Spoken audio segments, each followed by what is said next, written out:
People have this toxic idea about productivity, like doing everything, discipline, etc. But is it truly about like doing everything? Like no matter what you are feeling, you are just doing it. You are just doing the task for the sake of doing it. The book from which I'm going to talk today takes you out from this traditional idea of productivity, because it not just focuses on completing your tasks but also makes sure that you are feeling good about it. Ultimately, if you feel good, you will be more productive and you will do more of those things that matters to you. So today in this video, I will give you insights, practical tools and frameworks from the book Feel Good Productivity by Ali Abdal. Ultimately, this will allow you to do more of what matters to you and give you more joyful and sustainable outcomes. Hi, this is Sidratul Montaha and welcome to another new video on the category of book club. So today's video is going to be divided into 3 phases. First phase will be preparation and unblocking stage. The next one would be people and environment, and the final one would be sustainability. Our parents always used to say one thing: be serious about your homeworks, be serious about your exams, etc. And we used to be serious about it sometimes, yeah. But one thing I have realized gradually since my childhood is that when you are serious, you get more anxious and nervous about the task you are going to do, about your homeworks, your exams. But when you become a bit more subtly different, which is becoming sincere, it refrains you from those anxious and nervousness part. That means you are taking your tasks or your homeworks as something you enjoy. That means fun. So we have this mentality that you cannot be doing fun about the things that you should be serious about, but which is not entirely true. It's not like you are not taking your tasks seriously. It's like inputting some things in your task which will allow you to do that task more. And ultimately that means that you have to take your tasks as a fun, as an adventure, as something new, learning something new from it. And when you do that, you feel excitement and you feel the urge of doing it more. So that's what I mean by the difference, the subtle difference between being sincere and being serious. And that's what Ali talks about in this book. One thing that he has talked about in the first chapter is something that we can input while we are being sincere instead of being serious. And that is, which I have already mentioned, is that why not play? Play doesn't really mean that you are not taking your tasks or actions seriously. It's just meaning that you are just making it more fun. You feel attracted to it, you feel like doing it. That's when you are taking it as a play, as an adventure. So when we were in our childhood, we always used to play these games which used to excite us and we used to do it. We still have this thought of doing this in the childhood, but when we gradually grew up, we felt like, well, study life has to be more serious, work life has to be more serious, you cannot play with it. It's not entirely true, because you can make it fun. To make it fun, you have to think it as a play, as an adventure. Ali has talked about 8 personalities where, well, you can put yourself into multiple personalities, because I have done that. When you choose those personalities, you can put those personalities into you while you are doing any kind of tasks to make it like an adventure, to make it like a play. Now, one thing I want to mention over here is, which I usually do, is, let's say I'm watching a series. The recent series I'm always watching is like New Amsterdam, a Netflix medical series, and there is a fictional character, Dr. Max Goodwin. Basically, if you have seen that series, then you obviously be familiar with that. Whenever I see him, I get this urge of doing everything, not like everything, but urge of problem solving, like understanding myself, talking to people, listening to them, etc., and then working accordingly. When I see him, I also get this urge, get this burst of energy inside me, and I start doing my work. I start acting like him, though he's a fictional character, obviously, but there are people like that. So basically, I'm putting myself and I'm imagining myself as a personality of his. Basically, it is allowing me to do my task. Don't take it negatively. I'm not saying that I'm losing my personality. It's just to encourage myself to get that burst of energy so that I can do my task. That is not entirely wrong, because that is allowing you to feel that energy to do your task. You are encouraging yourself. And sometimes I have seen that when I don't feel like shooting a video, not even scripting that video, I don't know why, I just feel like someone else is doing much more better than me, this imposter syndrome. And then I go on YouTube and watch these videos I love, let's say Karma Medic, Ali Abdal, etc. And I get this burst of energy again, and I feel like, you know what, I should shoot this video, I should write, I should script this video, and I start doing it. And ultimately I reach this point where I'm uploading that video. So that's what I mean by taking your actions or putting some play or personalities or adventure to your task, which would allow you to do it. You are not feeling bad about your task, you are not in a bad mood, you are enjoying that part of your task. So the next point we're going to talk about is something called the vicarious experience. So now this experiment that Ali has talked about is really inspiring and interesting at the same time, because first of all, this experiment wasn't done on the traditional laboratories we see around ourselves, all the machineries, beakers and everything. This laboratory of university is very different. It is more into natural experiences, like it's an outdoor laboratory. So there were some children, like 38 children, they were aged from 6 to 18, and those children were called to do climbing university laboratory wall. So the students or the participants were feeling very much daunting about this because they haven't actually climbed a wall before. They were divided into two groups. Now one group were shown the videos of climbing a wall. Now the other group didn't got to watch any kind of thing. Okay, so they didn't watch any video. They have to do it on their own. And guess what? The students who actually watched a video of climbing a wall similar to the wall of the university laboratory, they actually did much more better than the participants who didn't watch any kind of video of climbing. And what this experiment teach us is something known as the vicarious experiment. And also Ali has named it as the social model method.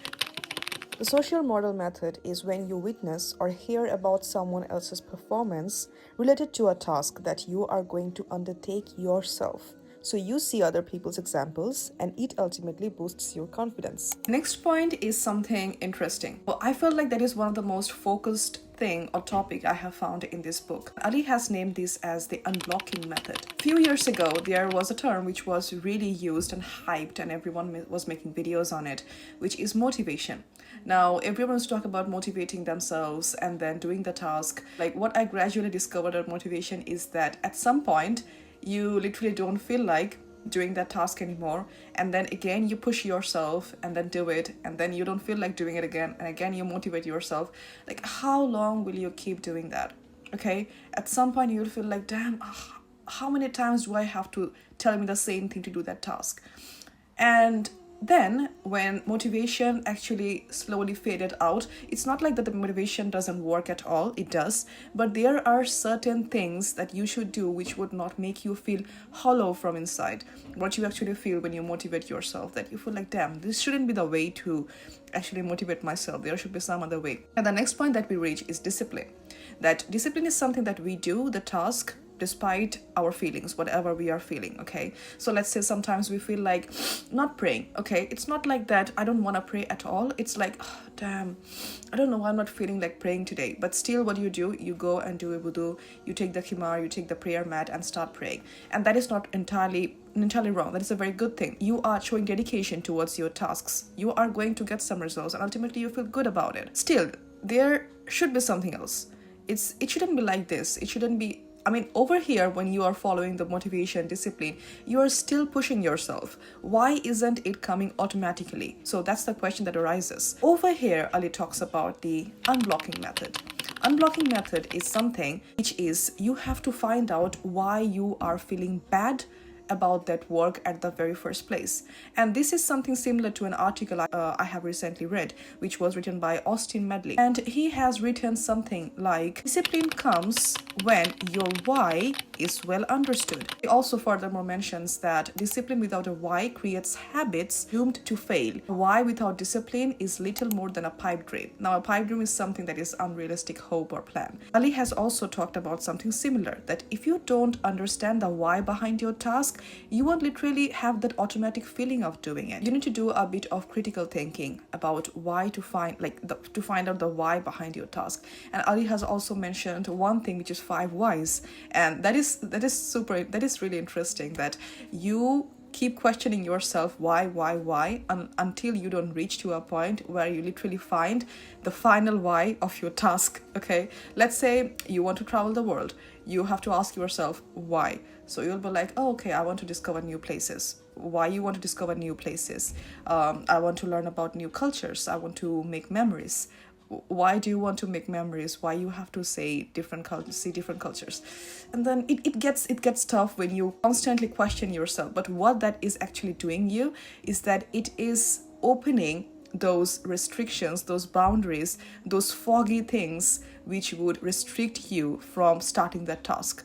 So when you clarify those why, the answers to yourself, the more you get attracted to your work, the more you don't feel that restraint of starting that work. Okay, now we enter the second phase of this video, which I have said before is people and environment. Now, while you are rectifying yourself, okay, you're experimenting on yourself, you are moving throughout the phase of your success, joy, and outcomes, you also need to make sure that you are mending your environment and the people that are involved in your life. So basically, when you are running a marathon throughout your life and accomplishing things, you cannot have those people in your life who are pulling you backwards. This part is also something Ali has focused, that there should be some people in your life who would push you to go upwards, which leads to our first point, is the accountability buddy. Now, accountability buddy is really interesting. So recently, when me and my friend joined the gym together, we were going to the gym for at least 3 times a week, okay? More or less 3 times a week. And I realized one thing is that whenever I didn't feel like going to the gym, I usually used to push myself from the bed, and one thought that used to come on my mind is that, damn, what would she feel if I don't go to the gym when I have committed that I would go to the gym? So these thoughts would allow me to get up, get ready, and ultimately go to the gym and seriously doing it. That was helping me to hit the gym to do that task. What was the thing? Is the thought of thinking what that person will think about me, or what my buddy will think about me, which we have committed to do together and we are not doing it. So you need to have one person in your life which would be known as accountability buddy, because that person will hold accountable for your task. Now that goes about accountability buddy being 2 or 3 person. But when you are in a work setting, or you are doing a kind of group project, the thing that comes out over here is teamwork. And what we know by teamwork is that we have a project to do, we have divided the task in between 5 or 6 people, we do that, and then we hit the deadline, we submit the project, done. There is a different side of teamwork. And ultimately, while talking about an experiment in this book, Ali has named this as the comrade mindset. Now, when he talked about the experiment was really interesting. 2014 experiment, which gives a beautiful and a different perspective of teamwork. Now, what is it? So there were 35 participants and they were divided into several groups. Okay, so they were asked to solve a puzzle. The scientists asked them to solve this puzzle. Okay, so they can solve this puzzle as taking as much time or as much less time they need to take to solve that puzzle. So while they were solving the puzzles, some of the groups, after some time being, they received a tip. So the tip had the hints of solving the puzzle, which was actually helpful. And then in the heading of that tip was also something written that this tip they received from the scientists that were running the experiments. And when these specific groups were asked how they felt about the tip or solving the puzzle, they said that they felt like they were in an individual task. And they felt like they were like going forward, leaving behind all other participants in the experiment. So what they felt actually from this is that an individual marathon, okay, so which they are gonna win. So this is because the heading was written as this tip came from the scientists who were running the test. So I mean, a scientist is giving you this hint who are actually running the experiment. You would feel exceptional in it. So those groups were feeling exceptional about it. Now the other groups have also received a tip, but the headings of the tips or the hints were saying something like, this tip comes from your fellow participants. So when these groups were asked about how they felt about it, they said that they felt like they were in a mission together. And they were in a mission together means that all the fellow participants they were having, they were actually doing their best together to solve the puzzle. And this group also said something mind-blowing. They said that when I found this tip from my fellow participants, I felt I had this urge of solving this puzzle with much more energy, because I felt like if I wouldn't solve the puzzle, the fellow participants who has provided me this tip would feel disappointed that though we have helped you, but still you couldn't make it. So that was allowing those groups to do that puzzle much more better. And guess what? Those groups who has received this hint saying that this tip is from their fellow participants ended up solving the puzzle 48% longer than the other groups who had this hint of saying that they have received this from the scientists who are running the test. What this experiment actually concluded with, when you do tasks and you believe that we are all in this together, you end up doing it in a much more better way. So this is what Ali has called a comrade mindset. Instead of thinking that I want to win, you are thinking that we want to win. Now, as we have done our tasks together as a teamwork, having the comrade mindset, now it's time to share your success, your positive news to your people, okay? So now, here comes an interesting part. Trust me, when you share some good news with some people in your life, not everyone is going to give the same reaction. Not everyone is going to give a positive response. So this is something that comes from a professor in psychology from University in California, where she has said that not every positive responses are positive. And Ali has explained this thing beautifully in this book. And he has made this diagram which shows that responses can be divided into active and passive, and constructive and destructive. And there are some fun personalities he has mentioned in this book while stating this diagram. Now, let's say you are going to a friend and you say that, you know what, I have landed that job. Your friend goes on like, really? You got that job? I mean, damn, I have seen you working hard for that job. I mean, you really deserved it, you know? So when your friend gives you this kind of reaction, you can drop that friend the side which says active and constructive response. So keep that friend. Now let's imagine another scenario. You mention the same thing to your friend and your friend goes like, oh, you know what happened today? I applied to 3 jobs last week and I got rejections from 3 of them.